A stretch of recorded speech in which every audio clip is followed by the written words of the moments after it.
Ok, ça tourne là. Ça fait. C'est l'équipe de Five pour Culturez-vous avec Florian à La Rochelle. On est dans un bus et l'interview qui est à suivre est pas mal du tout, je crois. Ouais, le 30 mars, je fais de la pub dès le début. C'est très très coolos. Waouh. Culturez-vous. Ouais. Avec Florian. À La Rochelle. À La Rochelle. Il est quelle heure? Attends, non.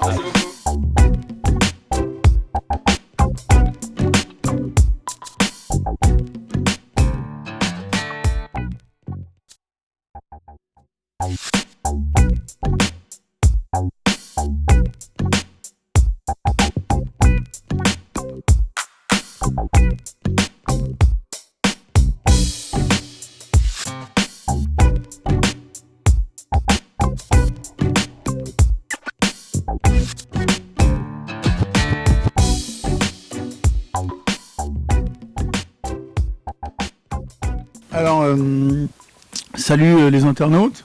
Moi, je m'appelle Igor Gottesman, j'ai 30 ans. Et ce film est mon premier film. Avant celui-là, j'avais fait plusieurs courts-métrages. Salut. Bah, salut. Moi c'est François, civil, j'ai 26 ans, je suis un jeune comédien français. Je suis là dans le film Five duquel on est en train de parler. Voilà, je vais pas sortir ma filmographie. Vous tapez François. Ah ouais, je suis trop fier. Je suis dans le film de Cédric Clapiche qui va s'appeler Le Vin et le Vent, avec Pio Marmaille et Anna Girardot, qui sortira à la fin de cette année ou au début de l'année prochaine, je pense. Voilà, j'aime la musique, les amis, sortir accompagné. Bonjour, moi c'est Margot Bansillon. J'ai 25 ans dans 2 semaines. J'ai commencé le théâtre jeune et j'ai repris, on va dire, de manière plus professionnelle juste après le bac où j'ai fait la classe libre. Et suite à ça, j'ai eu la chance de rencontrer mon agent et d'enchaîner des projets assez rapidement. Donc voilà, je suis ravie. Et il y a un film également qui va sortir d'ici 6 mois, qui est le prochain film de Patrick Mille, qui s'appelle pour le moment Going to Brésil. Bonjour, moi je m'appelle Idrissa Enro, j'ai 27 ans. Merci, salut. Et c'est la première fois que je joue dans un film. Et avant, je travaillais avec un producteur et je travaillais sur des films en production. Et je produis des films aussi de mon côté. Voilà. Et sinon, je suis très heureux d'être là, vraiment, et de partager ce apéro dans le bus avec vous. Voilà. Et non, voilà. Mais à peu près, c'est ça mon passif. Ça va ? Mauvais démarrage, très mauvais démarrage. Alors, Les gens veulent bien faire le silence, oui. On s'entend plus. silence partout. Gênant. Non, moi j'ai... Il y a 5 ans, il y a 8 ans, j'ai commencé à écrire un court-métrage qui était un embryon de cette histoire, qui était pas complètement, enfin pas du tout ce qui est au final dans le film, mais un petit peu. 2 ans après, je l'ai tourné, donc c'était il y a 6 ans et quelques. Ensuite, 1 an après, je l'ai montré, et dans la foulée, j'ai signé l'adaptation du court en long, au film du kiosque.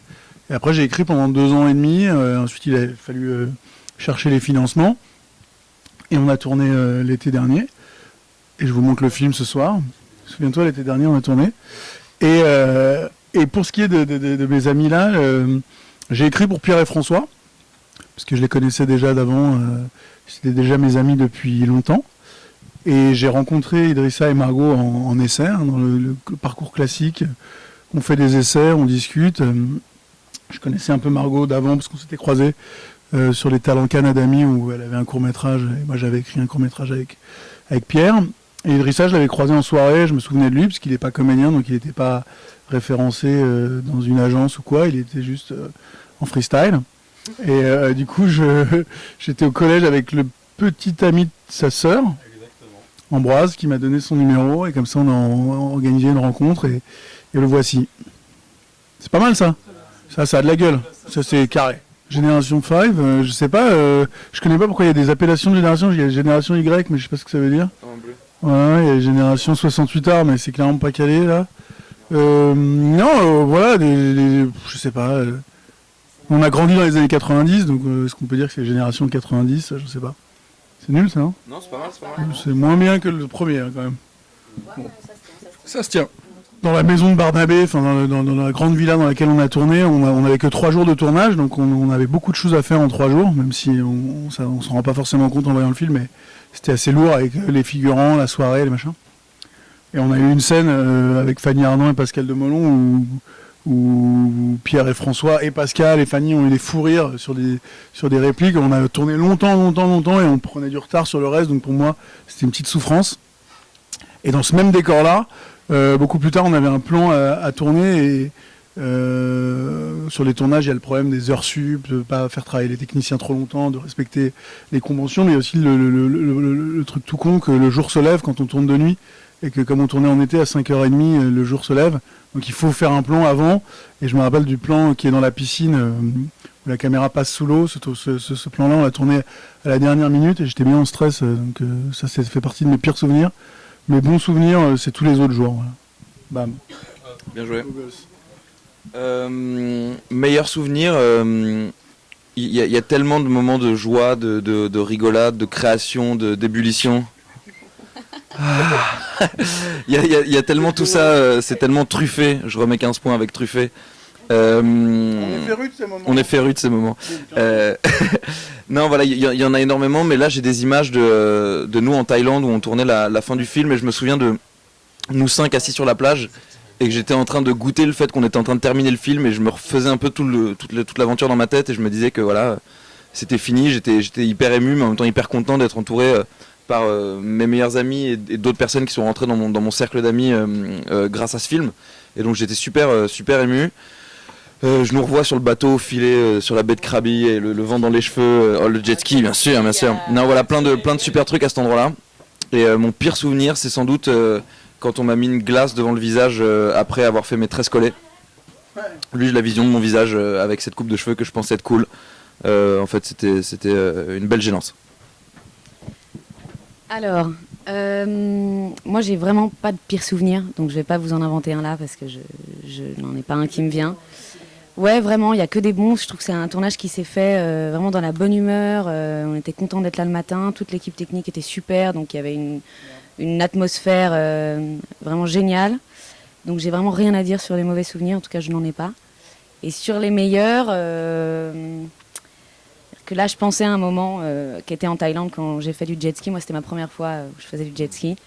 Et c'était vraiment un grand kiff de pouvoir faire ça au milieu de ces îles, avec cette eau transparente, et être payé pour le faire.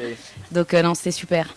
Toute la partie Thaïlande, et puis après, tous les fous rires qu'on a pu avoir tout au long de l'aventure, c'était top.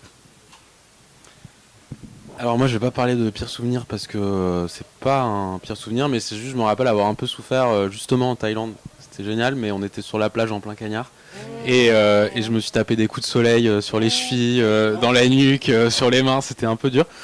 Mais donc c'est ce que j'ai vécu de pire sur le tournage en gros. Donc ça va. En gros c'est ce que j'ai vécu de pire. Et ensuite le meilleur souvenir, je sais pas de meilleur souvenir, mais après c'est d'avoir non mais c'est d'avoir vécu je sais pas, avec toute l'équipe quand on faisait des soirées en fin de semaine où on s'éclatait tous ensemble, on était tout un groupe plus l'équipe technique, on est tous à peu près du même âge. Ouais, j'étais généralement toujours un peu le dernier à danser, dernier bourré. Le dernier aussi. Non, oh là là, dérapage. Et non, après le meilleur souvenir est vraiment la scène que racontait François tout à l'heure où ils étaient sous ecstasy, c'était hyper dur, mais j'en garde un très bon souvenir parce qu'ils étaient vraiment lâchés quoi. Voilà. Non en fait, ouais, moi il y a deux trucs. J'ai un de mes meilleurs potes. Je pars du principe que dès qu'il fait un truc, je suis obligé de le faire aussi. Et un jour en vacances, il a fait un saut dans l'eau de 15 mètres que je voulais absolument pas faire et il l'a fait devant moi. Du coup j'ai dû le faire. Et voilà, je me suis fait très mal, mais voilà, ce genre de truc de con. Et sinon, ce même pote est parti en voyage pendant 1 an. C'est un peu compliqué à raconter, 6 heures peut-être, je la tente. Et en fait, à son retour, j'ai surpris notre meilleure amie respective en lui faisant croire qu'il était toujours à l'étranger parce qu'il l'avait pas prévenu alors qu'il était dans la chambre à côté du salon. Et on a organisé un faux Skype avec lui. Elle croyait qu'il était à l'autre bout du monde et en fait, il est sorti de la pièce pendant que l'on était en train de le skyper et qu'elle pensait qu'il était à l'autre bout du monde et c'était un truc assez cool. Ouais, je me rappelle. Voilà. Moi, j'ai pas fait vraiment. La question, c'était qu'est-ce que tu as fait de plus fou pour amitié, hein.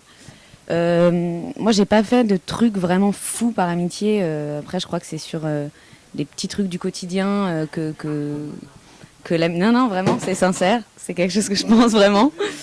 Ouais, mais bon, là, comme je suis la deuxième à prendre le micro, je te double, tu vois. Non, mais en vrai, j'ai pu partir sur un coup de tête, aider une amie qui habite à l'étranger qui était pas bien. J'ai pu me réveiller au milieu de la nuit, pareil, pour répondre à un appel important, pour être là, quoi. Je trouve que l'amitié, c'est être là, c'est répondre par le cœur et la présence à tes amis et d'être présent. Donc voilà, j'essaie d'être le plus présente pour mes amis et je trouve que c'est déjà pas mal. Enfin, c'est déjà énorme, quoi. Voilà. Moi, je dis tout pareil comme Margot. C'est une réponse commune. C'est à peu près la même chose que Margot. Alors, c'est une réponse commune. Ouais. Non, mais mentir pour protéger des potes ou porter le chapeau, ce genre de choses, quoi. Tu vois, les aider à enterrer un corps, des trucs... Banal, quoi. Ouais, des trucs assez simples, quoi, que tu as l'habitude de faire en général. Non, et non, c'est à peu près la même chose que toi. Écoute un peu tes collègues. Ouais. Vas-y Florian, shoot la prochaine. Pour moi, c'est indispensable. C'est la famille qu'on se choisit. C'est sacré. C'est une deuxième famille, quoi. C'est une famille. Ah, tu l'as dit? J'ai dit famille qu'on se choisit. Oui, mais moi je dis oui. Ouais, ça va, ça va. C'est cool. C'est rare. C'est rare, l'amitié, c'est rare. Prépare une couche que tu vas te faire pipi dessus. Voilà.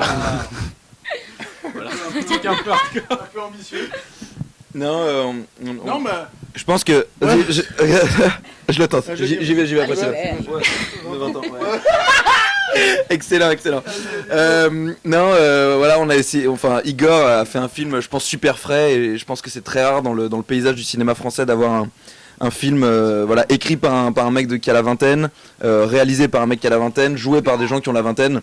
Voilà, c'est pas un espèce de mec grisonnant qui a écrit un film sur les jeunes, même s'il est un peu grisonnant à sa manière. Et voilà, c'est lui. Ouais, il vient d'avoir 30 ans. Mais il a commencé à l'écrire à 5 ans. Non, mais voilà, ça respire la jeunesse. Je pense que la force aussi, c'est qu'on est tous potes dans la vie. Et j'espère et je pense que ça se ressent dans le film. Et après, voilà, si t'as envie de rigoler, viens avec tes copains, on va se marrer. Tout simplement.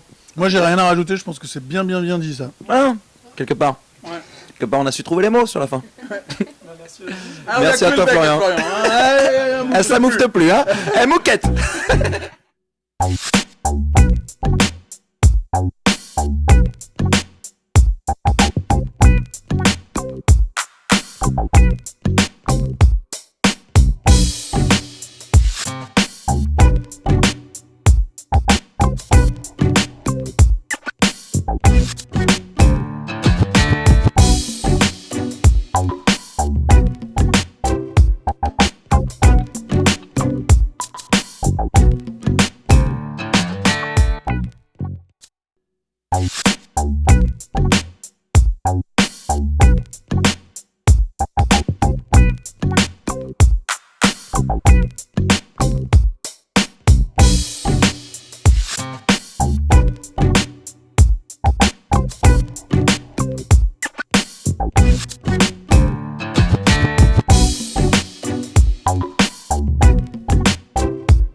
Bye.